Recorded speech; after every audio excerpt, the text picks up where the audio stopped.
Welcome into a special edition of NFL. This mailbag filmed as part of our XFL live draft coverage, but all the questions focus in instead on the NFL side of things because that just makes a little bit more sense. All your questions answered live as it happens.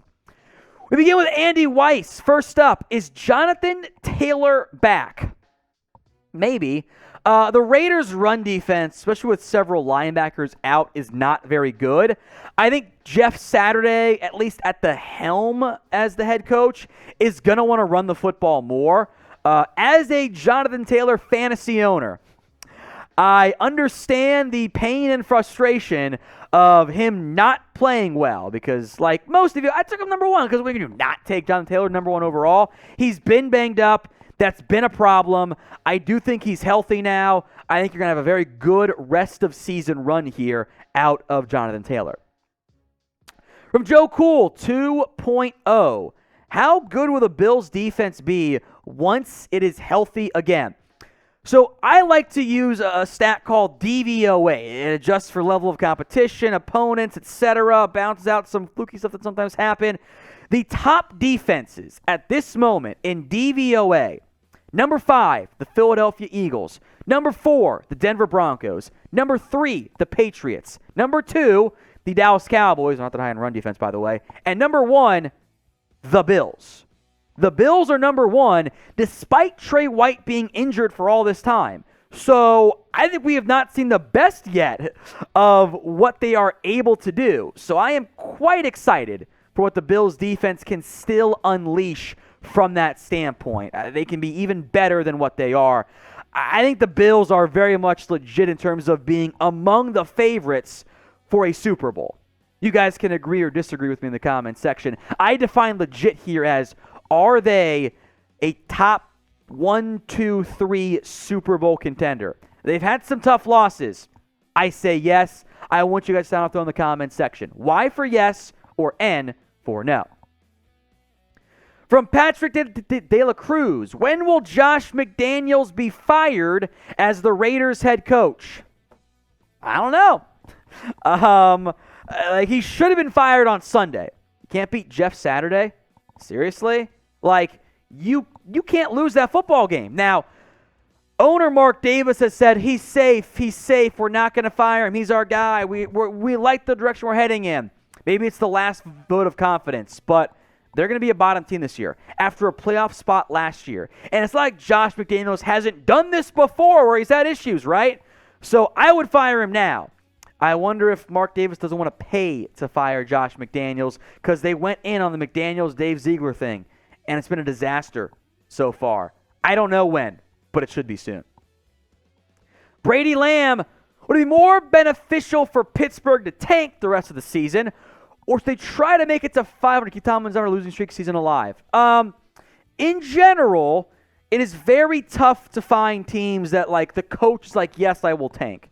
That's how they get fired in this business. You got to win football games to keep your jobs. Players got to play well to keep their jobs. In terms of the longer-term outlook, yes, it is more beneficial for Pittsburgh to tank. I think what's most beneficial, though, is to evaluate Kenny Pickett. First-round pick you spent on him. Up and down so far this year. You won some games, lost some games. The losing streak doesn't matter that much, unless you think you make postseason, which is probably not going to happen.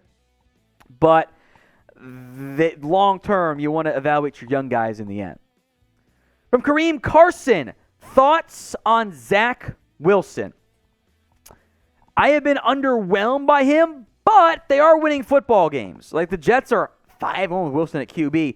But to make a real playoff push, they need more out of their assumed franchise guy. He's been up and down, mistakes. Zach Wilson thrives outside of structure when he's on the run, making plays happen. But he also almost searches for that a little bit too much. And there are moments where it's like, dude, just sit in the pocket, make the throw.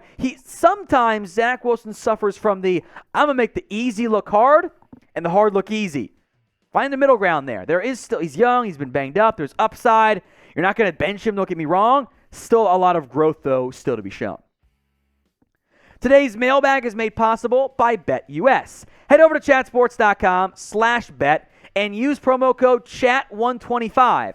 125% deposit bonus. That's chatsports.com/bet, promo code CHAT125. Again, you can bet on NFL, XFL when that season resumes, NBA, college basketball. $100 down is the minimum deposit. Get that bonus. So go do it. Chatsports.com/bet, promo code CHAT125. From Cliff Padilla, what are the Giants' chances of making it to the postseason? So I will pull up once again Football Outsiders, or I'll find some playoff odds here. Let me get those pulled up here. Playoff odds. I'll do 538 here. Their playoff odds right now are 76%, which I think kind of feels low. The Giants have 2 losses. They would require the Commanders, who are 5-5, rallying, catching New York at 7-2. A 3-game swing down the stretch. 76 feels a little bit low. I might go more like 80% at this point. I'll put it this way. I will be shocked if the Giants do not make the postseason. Kyle Canterbury, which players from the XFL this season think are the best chance of getting an opportunity in the NFL? Probably guys who have been there before, like a Ben DiNucci, who actually played pretty well in the preseason, could get a chance again. Maybe a tight end like a Sal Cannella, maybe a young playmaker like Calvin Turner, or a Kendrick Rogers flashes and earns a chance again in the NFL. I think it would probably end up being a situation where it's a young guy who gets a chance. You want the next P.J. Walker, right? Maybe that ends up being Ben DiNucci in the end. It's a good question, though, Kyle. We'll see who else ends up in there in terms of other various moves before they begin their season in February. Now, if the Ndamukong Suh signs and other various news happens, we have you covered. Free agency, NFL draft, we have you guys covered. Hit that subscribe button right now at youtube.com/@chatsports, whether it's the red button or if you're on the newer version of YouTube, black and white, sub right now. Christopher Cox, thoughts on quarterbacks crying at press conferences. I assume it's about Derek Carr and him getting emotional after yet another loss. I have various kind of contradictory thoughts. Like, on one hand, he cares. That's a good thing, right? You know, it's not a bad thing to show emotion in general. But it's also about a game. And, like, you're the quarterback and, like, you're clearly, like, kind of broken right now. That kind of raises some red flags for me. I'm kind of just meh about it in the end. Like, I'm glad that they care. But, you know, you're a $40 million a year quarterback playing a game. Like, I don't think it's that bad of an outcome in the end. Treyas, and this is perhaps the burner account of our boy Trace here at Chat Sports, fired Dennis Allen.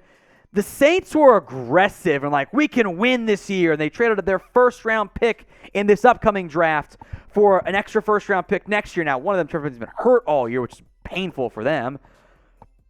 But Dennis Allen hasn't done a great job. They are trending towards tanking, and you can't tank with no first-round pick. So maybe they try to bring back Dennis Allen in the end. Luciano Aline, are the Rams done for this year? Yeah. They're like 2 games back of a wild card spot, several other good teams ahead of them still. I would be at least a little bit surprised if the Rams made a playoff spot. But they're not done long term. They still got some talent. It's just tough to have a wasted year when you're aggressively all in. All right, shout out your favorite team for me in the comments section. Who is your favorite NFL team? Let me know right now. Michael Ayers, would you hire an XFL coach for a head coaching job in the NFL? Probably not. Like, if I'm tiering head coaching jobs, isn't college still ahead of that? Like, maybe something like Bob Stoops because he has so much experience, but like, you're hiring him not because he's XFL, because he's Oklahoma head coach, right? Like, I'm not hiring Hines Ward. I don't think that's a great solution. I think like XFL head coaching job is a tier below NFL, even coordinator, at least for me. Gunnar Mitchell, Jeff Saturday, will he be the permanent head coach for the Colts? I would be surprised because, yes, they beat the Raiders, and that's awesome. I think it says more about the Raiders. Look, if the Colts keep winning, he's going to have a chance at it. I don't think, though, they'll end up keep winning in the end. From Joe Cool 2.0, is Bailey Zappe a good quarterback? I think he's a great backup. My comp for him coming out was Case Keenum. That's who I think he is. When things are on structure, when they are ahead of the chains, when there's not pressure and trying to make plays out of structure, he's great. He's very accurate. He is a bit undersized, not a great arm, not a great athlete. It limits his ceiling. He will have a long career in the NFL as a good backup QB. Kyle Canterbury, are the Saints a coach and a quarterback where there are other issues you want to see addressed? I think those are part of it. Make no mistake. But your defense is aging. Your receiving core is not quite all the way there, in part because of injuries. Health is a big factor right now for New Orleans. But yeah, quarterback, I think some offensive line woes are part of that right now. I think those are all big impacts. So coach and quarterback help, but you don't have a first-round pick. Your players are getting older. Marcus Davenport's been a big disappointment for me. There are other issues, yes, but QB and coach are number 2.